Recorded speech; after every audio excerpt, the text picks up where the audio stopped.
అండి అందరికీ. Welcome to our channel. ఈరోజు సెషన్‌లో మనం క్యారెక్టరిస్టిక్స్ ఆఫ్ కంప్యూటర్ చూద్దాము. వాట్ ఈస్ ద క్యారెక్టరిస్టిక్స్ అంటే మనకి ఇంకొక మాటలో చెప్పాలి అంటే క్యారెక్టరిస్టిక్స్ అంటే స్పెషాలిటీ అనమాట. అంటే కంప్యూటర్స్ యూజ్ చేయడానికి వాట్ ఈస్ ద స్పెషాలిటీ ఏంటి అందులో అంటే హ్యూమన్స్‌నే రీప్లేస్ చేసేంతలా మనం యూజ్ చేస్తున్నాం కదండీ నౌఎడేస్ కంప్యూటర్స్ అనేవి. What is the speciality of the computer అని చూసినట్టయితే మనం ఒక్కొక్కటి విడివిడిగా చూద్దాము. First speed. స్పీడ్‌లో ఏంటి అంటే మనకి కంప్యూటర్ అనేది స్పీడ్‌గా వర్క్ చేయగలదు అండ్ యాక్యురసీగా కూడా ఉండగలదు. అంటే ఖచ్చితత్వం 100% రిజల్ట్ అనేది కరెక్ట్ ఆన్సరే అది మనకి ఇవ్వగలదు. హ్యూమన్స్‌తో కంపేర్ చేస్తే.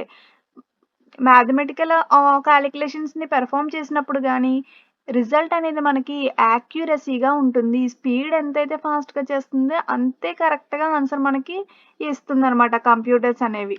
నెక్స్ట్ ఏంటంటే మిలియన్ ఆఫ్ ఇన్‌స్ట్రక్షన్స్ ఇచ్చినా సరే మనకది ప్రాసెస్ చేయడం అనేది పెర్ సెకండ్‌లో చేసేస్తుంది. అంటే మనం ఎన్ని ఇన్‌స్ట్రక్షన్స్ ఇచ్చినా సరే టైమ్ టేకెన్ తీసుకోకుండానే మనకి పెర్ సెకండ్స్‌లో మిలియన్ ఆఫ్ ఇన్‌స్ట్రక్షన్స్‌ని ప్రాసెస్ చేసి రిజల్ట్ అనేది మనకి ఇవ్వడం జరుగుద్ది.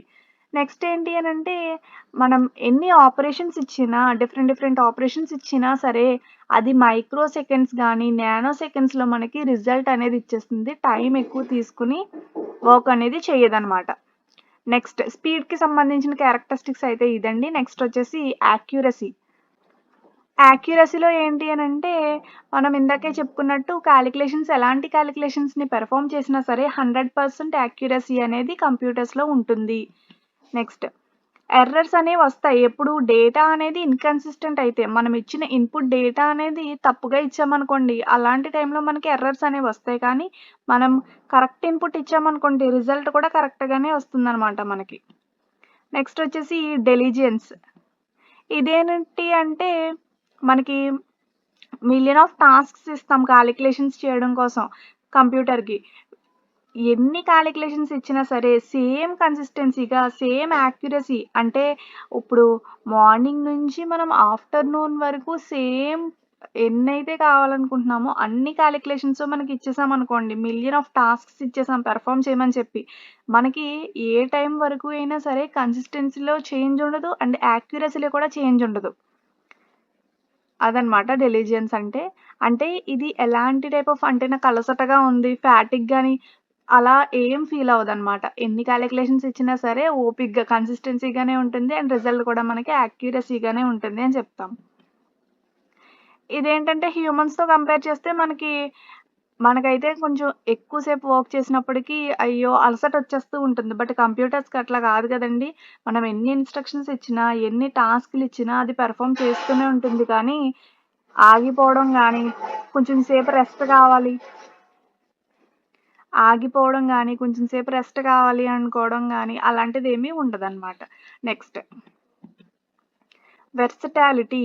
మనకి వెర్సటాలిటీ అంటే ఏంటనంటే, డిఫరెంట్ కైండ్స్ ఆఫ్ వర్క్స్‌ని ఇచ్చినా సరే, అంటే డిఫరెంట్ టైప్స్ ఆఫ్ వర్క్స్ మనం ఇచ్చినా సరే, సేమ్ యాక్యురసీ అండ్ ఎఫిషియెంట్‌గా వర్క్ చేస్తుంది. వెర్సటాలిటీ అంటే డిఫరెంట్‌గా మనం ఇచ్చినా సరే వర్క్ చేయగలదు అని చెప్పేసనమాట.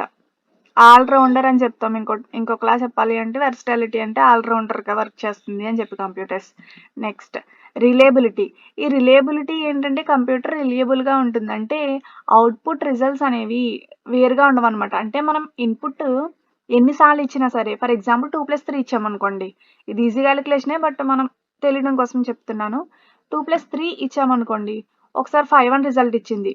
మళ్ళీ కొంచెం సేపటి తర్వాత సేమ్ మళ్ళీ ఇన్‌పుట్ ఇచ్చి మనం రిజల్ట్ అడిగామనుకోండి. 2+3 అడిగామనుకోండి. అది 5 ఇస్తుంది కానీ వేరే నంబర్ ఇవ్వదు. అంటే మనం ఎన్ని సార్లు అడిగినా సరే, ఎన్ని సార్లు టాస్క్ అనేది ఇచ్చినా సరే, సేమ్ కన్సిస్టెన్సీ రిజల్ట్ అనేది ఉంటుంది కానీ, అవుట్‌పుట్ అనేది చేంజ్ అయిపోవడం. ఇప్పుడు 5 ఇచ్చాను కాబట్టి నెక్స్ట్ 6 ఇద్దాము. ఇలాంటిదనేది ఉండదనమాట. అవుట్‌పుట్ ఎప్పుడు కూడా మనకి ఇన్‌పుట్ మీద బేస్ అయ్యి ఉంటుంది.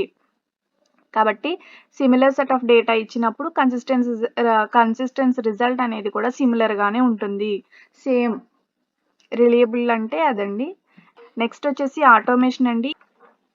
ఆటోమేషన్ అంటే మనకి ప్రెజెంట్ ఏంటి అంటే వరల్డ్ అంతా కూడా క్విక్‌గా మూవ్ అయింది దేని దగ్గరికి అంటే ఆర్టిఫిషియల్ ఇంటెలిజెన్స్ కదండీ. టెక్నాలజీ మీద డిపెండ్ అయి ఉంటుంది ఇప్పుడంతా కూడా. ఈ ఆర్టిఫిషియల్ ఇంటెలిజెన్స్ ఏం చేయగలదు?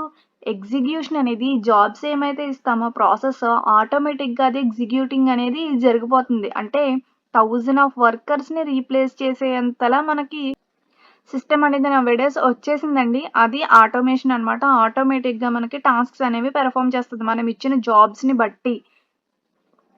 అంటే ఫర్ ఎగ్జాంపుల్ చెప్పాలి అంటే మనం కార్స్ తీసుకున్నామనుకోండి. కార్స్‌లో మనకి ఎయిర్ బ్యాగ్స్ అనేవుంటాయి. అంటే మనం ఆల్రెడీ ప్రీ డిఫైన్డ్ అంటే కార్ డిజైన్ చేసినప్పుడే మనకవి పెడతారు. అన్‌ఫార్చునేట్‌గా సడెన్‌గా ఏమైనా యాక్సిడెంట్ లాంటిదేదన్నా అయితే జరుగుతుంది అని అనుకున్నప్పటికే సడెన్‌గా అది ఓపెన్ అవుతుంది. బ్యాగ్ ఫర్ ప్రొటెక్టింగ్ కదా! పర్సన్ ఎవరైతే ఉన్నారో వాళ్ళని ప్రొటెక్ట్ చేయడం కోసం. ఇలా అనమాట. అంటే మనం ఆల్రెడీ జాబ్స్ ఇచ్చేస్తాము. దాన్ని ఆటోమేటిక్‌గా ఎగ్జిక్యూట్ చేసేస్తుందనమాట. ఆ టైంలో ఎవరు దానికి ఇన్‌స్ట్రక్షన్ ఇవ్వరు. కానీ ఆటోమేటిక్‌గా జరిగిపోతుంది. ఇలా అనమాట. ఇది ఆర్టిఫిషియల్ ఇంటెలిజెన్స్ అండి. ఆటోమేషన్ అని చెప్తాము. ఇది క్యారెక్టరిస్టిక్స్ ఆఫ్ ఎ కంప్యూటర్ అండి. దట్స్ ఇట్ అండి. Thank you for watching. ఈ సెషన్ మీకు నచ్చింది అనుకుంటే లైక్ చేసి సబ్స్క్రైబ్ చేసుకోండి.